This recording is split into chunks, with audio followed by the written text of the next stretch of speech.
Thank you very much, Hannah. And as she said, when you're grieving, you're never really finished. And that brings us, in a sense, to this wonderful book by Biega Odubanju, Adam, which is both, right to whoop, let's whoop. Because this book is a huge celebration, but also it's an elegy. It's a remarkable, remarkable voice, silenced at the start of what would have been an amazing career. But the book itself stands there and stands as memorial and a call to action, asking, what can poetry do for the disappeared? What can poetry do for the dispossessed? How can we remember that boy who became known as Adam? And is poetry the right medium? And I think it is when you read this book. It certainly is. I'd like to introduce Joe Carrick-Varty and Gabriel Akamo, who are going to read some of Biega's poems for us.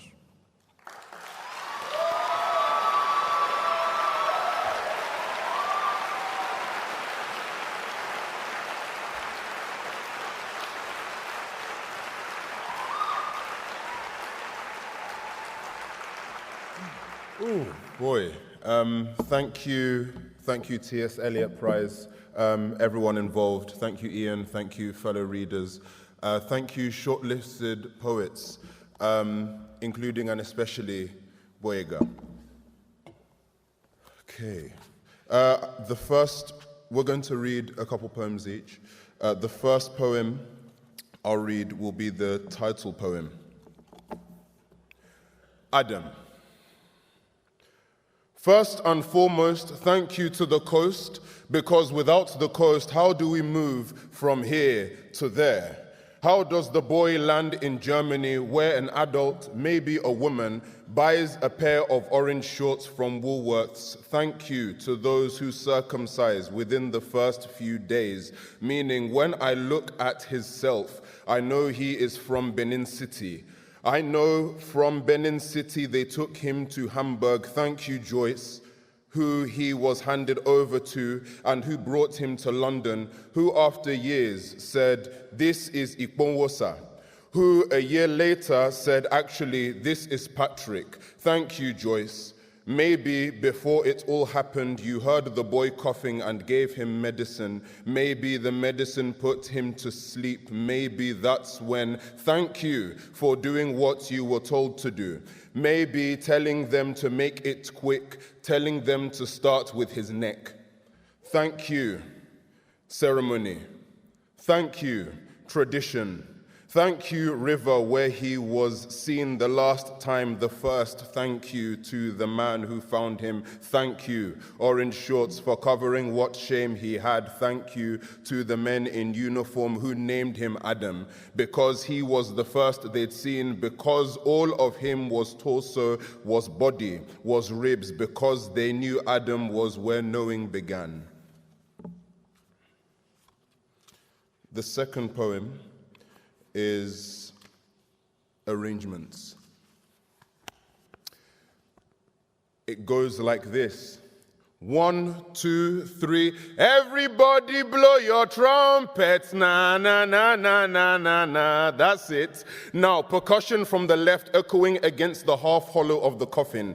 Damp condolence in your face, wet lip of liturgy, bottled malt on teeth, one bucket, one life, goes the song. Cut 2, outside everybody and their narrative in procession. Volume up to why not? Horns blasting on arrival. Let's be having you, the palm oil suckers, local fetishists, straight gym sippers, security at the door checking diacritics. This is the chorus. This is the bridge. Now get over it. That's the soul train coming, deities bopping through one by one with their claim to spirit. Which god you got your money on? Which mob you calling when you got mourning on your mind? For the outro, some imagination. Here, the family. Here we glance the restful face. Here, limbs. Anyone older than the dead to pay respects and leave. Keys to close as family fades to one continuous A. A diminuendo of children remain to bury. They, the true mourners, their faces we sing ourselves to sleep with.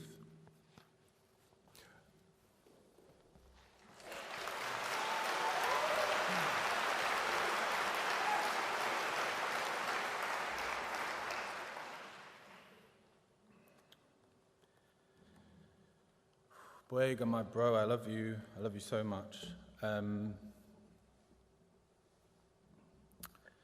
This poem is called A Story About Water. So there's a scorpion and a frog. They're trying to get across this river. The scorpion says to the frog, "Take me." The frog says, "Are you sure? Because if you sting me, we'll both drown." The scorpion says, "Of course I'm sure." So the frog takes the scorpion, and the scorpion stings the frog, and of course, they both drown. Wait, actually it's two sisters. Sorry, two sisters trying to get across this river, and the river says, "I'm gonna need something in order for you two to get across." The first sister says, "Take my mangoes." The second sister says, "No, you can't have my mangoes." And she tries to go across, and of course she drowns. Besides, the old man already told them, "Don't go into the water." He said, "Don't you know that is how they took us?" The younger sister probably forgot because the old man said a lot of things. He's the one who said 2 by 2 for 40 days. Sorry, different story. This old man said, "If you want the water to stop, then plant a cross in the yard and sprinkle it with salt." But it didn't stop. Whole time, the sun and ocean are chilling on a bench. The ocean invites the sun to its house. The sun says, "How come you never visit my house?" The ocean says, "I'm not sure if I should." The sun, "Of course you should." The ocean, "Are you sure there'll be enough room?" The sun, "Of course I'm sure." So the ocean goes and fills up the whole living room, says, "Are you sure?" The sun says, "I'm sure." So the ocean fills the corridors, stairs, bedrooms, the whole gaff. And so that's why the ocean is here and the sun all the way up there. Got one more for me. So over the years, Boyega and I dreamed about this prize really, as like young poets writing, working on our books. And to be honest, like deep down in my bones, I always knew that his work would like take him to places like this, and this book would take him to all the places like this. And I think, like, I would tell him this a lot, right? We attended this event together a couple times, and I would always say, like, "You're going to be here," and he'd always be like, no.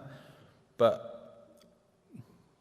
I think deep down he knew, and like, this book is incredible. This poem is called Dip.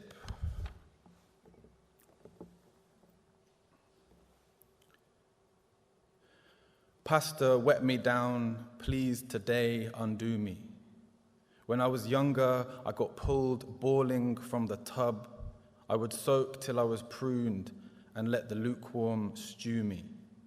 Only a matter of time before the lights went out, and while the generator started up, I'd look upon a dark blue me. All this time, it felt like I'd been swimming in a drum till the lid came off and I was born a new me. And it was on this day that it was said that this world belongs to me. And I dare any man come here and try slew me. Promise that when I'm gone, you won't let anyone try say they knew me. The only place of rest will be where I was made and came to know myself. So please, on that day, subsume me. We're now going to hear Boyega read 2 poems.